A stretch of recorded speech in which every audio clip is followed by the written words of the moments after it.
এই জুলাই মাসের শেষে আমি শ্রদ্ধা নিবেদন করছি আমাদের এইসব বীর শহীদদের, যারা গণতন্ত্রকে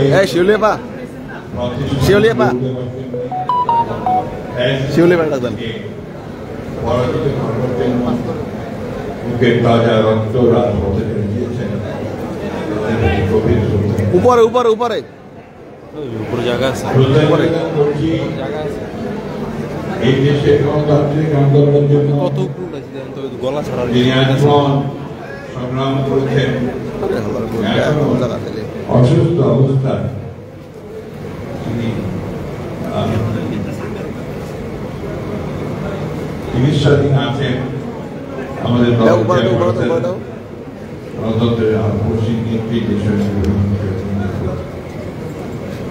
একই সঙ্গে চলে যাচ্ছে দেশের অসংখ্য গণতান্ত্রিক আমি দেশপ্রেমী মানুষ যারা বিগত সরকারের সরকারের অত্যাচার নির্যাতিত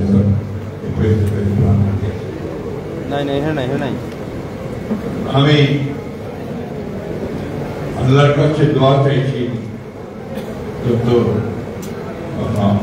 আন্তরিকতার সঙ্গে আমাদের জিয়া পরিষদের যিনি প্রধান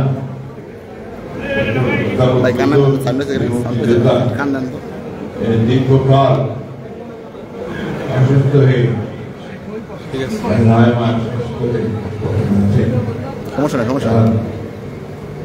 আরোগ্য জন্য আল্লাহ তাআলার কাছে দোয়া চাইছি।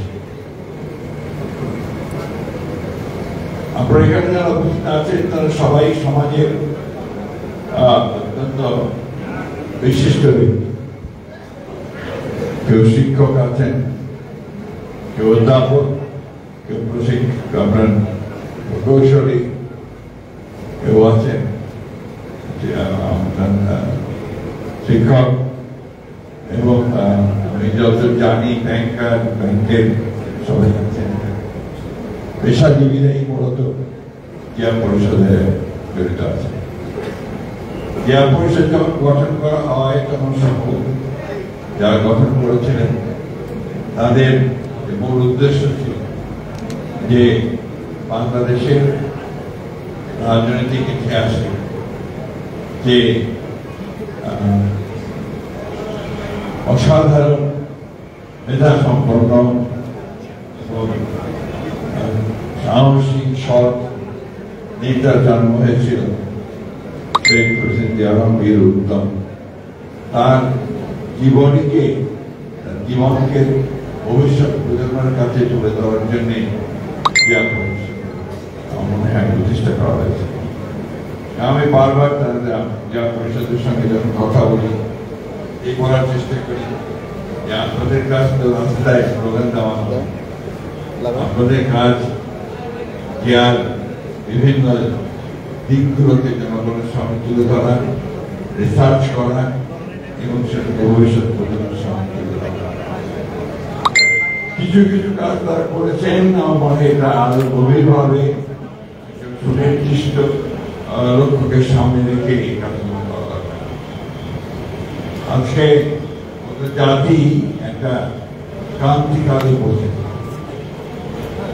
এখন আমরা অপেক্ষা করছি একটা ট্রানজিশন পিরিয়ড, গণতন্ত্রের উত্তরণের একটা পথ খুঁজছি আমরা। কিছুক্ষণ আগে একটা অনুষ্ঠানে গিয়েছিলাম, আমাদের বাংলাদেশের সনামধন্য একজন রহমান, তার বইয়ের বড় উন্মোচন। বইয়ের নাম ছিল আপনার শাসন, ক্ষমতা, এই বিষয়গুলোর উপরে বইটি লেখা। অর্থাৎ বাংলাদেশের যে একটা ভয়াবহ সংকট উপস্থিত হয়েছে, আমরা যে এখন একটা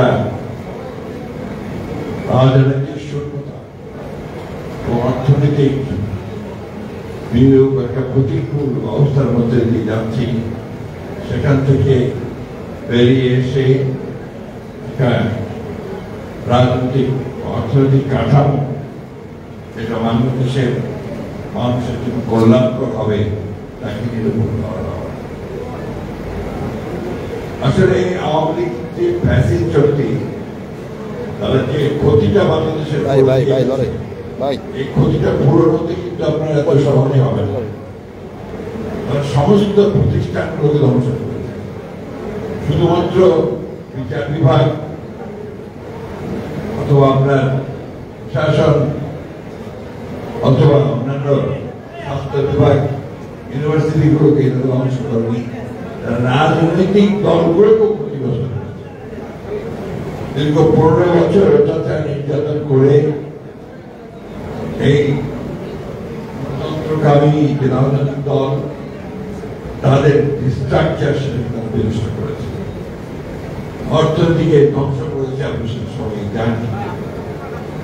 এখন যেটা প্রয়োজন, বর্তমান যে অন্তর্বর্তীকালীন সরকার প্রফেসর ডক্টর ইউনূসের নেতৃত্বে কাজ করছেন, একটা সংস্কারের মধ্য দিয়ে আপনার গণতন্ত্রে ফিরে যাওয়া, এই বিষয়টি একটি প্রধান বিষয়।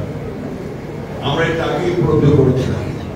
বিএনপির বিশেষ করে দেশনেত্রী বেগম খালেদা জিয়া তিনি উপলব্ধি করেছিলেন যে বর্তমান যে রাষ্ট্র কাঠামো এর মধ্যে দেশকে সামনে এগিয়ে নিয়ে যাওয়া অত্যন্ত কঠিন, যে কারণে তিনি 2016 সালে ভিশন 2030 এই একটা তার দৃষ্টিভঙ্গি তুলে ধরেছিলেন যে আমরা এইভাবে রাষ্ট্রের পরিবর্তন আনতে পারি। তার মধ্যে এখন যে বিষয়গুলো নিয়ে কথা হচ্ছে, আপনার প্রতিদিন টেলিভিশন টক শো শুনছেন, সংস্কার নিয়ে কথা হচ্ছে, প্রত্যেকটা বিষয়ে সেখানে ছিল। এই যে আপনার উচ্চকক্ষের পার্লামেন্ট, বিচার বিভাগের স্বাধীনতা, প্রশাসনের সংস্কার, সব মিলিয়ে কিন্তু এই বিষয়টা দেওয়া হয়েছে।